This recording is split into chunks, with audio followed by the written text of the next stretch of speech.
Welcome to myprojectbazaar.com. Let us see the project title. The title of the project is OPAS, a user authentication protocol resistant to password stealing and password reuse attacks. Let us see the abstract of the project. For the past few years, the text password has been adopted as the privacy mean of user authentication for the websites.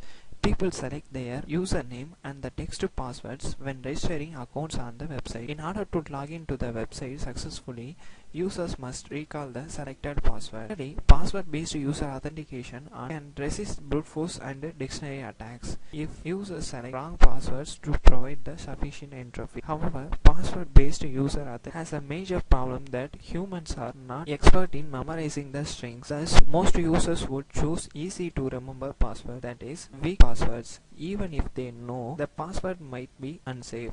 Another crucial problem is that users tend to reuse passwords across various websites. Password reuse causes users to lose sensitive information stored in the different website if a hacker compromises one of their passwords. This attack is referred to as the password reuse attack. It is important to take human factors into the consideration when designing a user authentication protocol. To overcome these problems, the proposed system introduces the compact approach, which reduces the user memory burden at the same time without compromising about the security. In the OPAS, it requires each participating website process a unique number and involves a telecommunication service provider in registration and recovery phase. Let us see the flow of the project. At first, the user should install the OPAS program in his mobile phone. Next, at first, the user should enter the registration details and send it to the telecom service provider. The telecom service provider accepts the request and forwards the registration request to the corresponding web server. So the web server verifies the user details and then accepts the registration, forwards the response message, that is server details, to the telecom service provider. The telecom service provider forwards the server details to the user. Now the user can know the server details, that server phone number. So the user can now set the long-term password and generate a secret credential for the current website. So now the user sends the secret credential to the web server directly. So the web server updates his database using the secret credential for the current user. So next time the iteration count also set equally in both the sides, that is server side and the user side. So when the registration is success, the message should be sent to the user login phase. During the login session,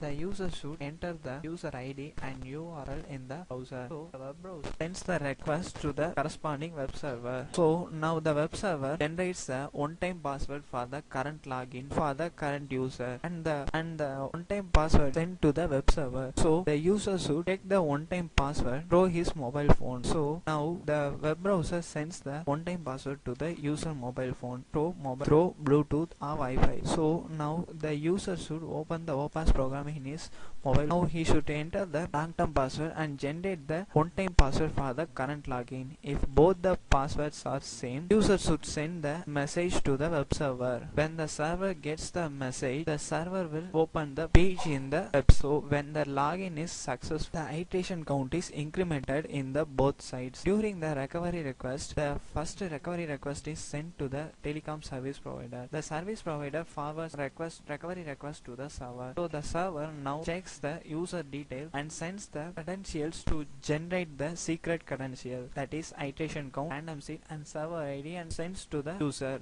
So now telecom service provider. So now the telecom service provider forwards the request to the user. So now user can generate the secret credential using his long-term password. If the long-term password is correct, then user can generate the current OTP for the login. So if the generated OTP and the received OTP are same, the user can send the success message to the server. So then the iteration count can be incremented in both sides. Let us see the demo of the project. We first open the OPAS process. The first process is the registration process. Fill the details. We just forward this request to the TSP, that is telecom service provider. So the request is sent to the telecom service provider. So in the telecom service provider, we must first log in. here two options. For registration request, we should click the registration. So here user request, it is displayed as you have one request. So when we click that request, it will show the user request, and we should create a shared key, and this request is forwarded to the web server. In the web server login, we first log in. So here we should first click the TSP request. So we have one registration request. When we click the registration request, it will show the registration request. The response will be the server ID and random seed and the server phone number. So this response is sent to the telecom service provider. So when we open the telecom service provider login, click the registration button. So we can see that one web server response is pending here. So we must click that. Here the server response is displayed. So this response is sent to the user. This response is successfully sent to the user. We must click the open OPAS program. So when we click the registration, we can see that you have one response from TSP. So when we click that button, the corresponding response will be displayed here. Next, we should set a long-term password. To set the long-term password, we must again run the mobile program. Click the open OPAS program, long-term password, and we must enter the website URL here. We must set a long-term password, and the corresponding secret credential is generated here, and the MAC address also generated here. When we click the encrypted message, it will show the encrypted message. So this encrypted message is sent to the web server. When we run the web server login, so here we can see user registration request. We have one request pending. So when we click, the encrypted message is shown. When we click the decrypt button, it will show the original plain text. So the plain text contain user phone number, secret credential, and MAC address. When we click the verify button, we can accept the request. So the next process is the login process. To perform the login, we must first open the OPAS browser, and we must first enter the URL and the corresponding user ID. So just click the send request. So we must wait for the one-time password. Here we must run the web server login. When we click login, it will show user login request. So here we have one pending request. So the request is from the user to, when we click this button, current one-time password is generated, and when we click this, it is sent to the browser. In the browser, when we click the refresh button, the response will be showed here. This response is sent to the mobile. We must click the open OPAS program.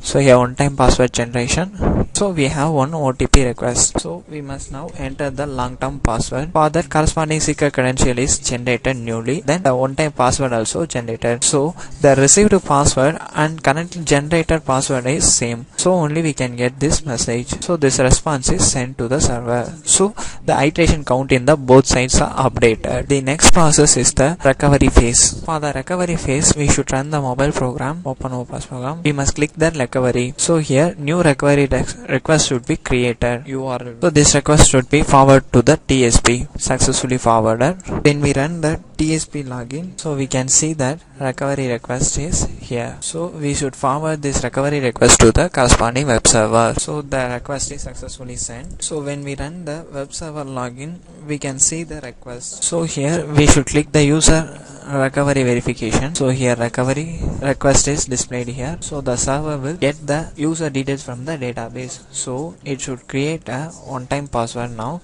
Then this one-time password is sent to the user. That is successfully sent. When we run the mobile program, we can see the request. When we run the mobile program, we can see the response. So we should open the OPAS program, and in the recovery response from server, so we should type the long-term password, and the current secret credential is generated, and the one-time password is also generated. So now both the one-time passwords are equal. So this is why the long-term password is same. So only the one-time password is generated as the same. So this response is forwarded to the web server. Thank you.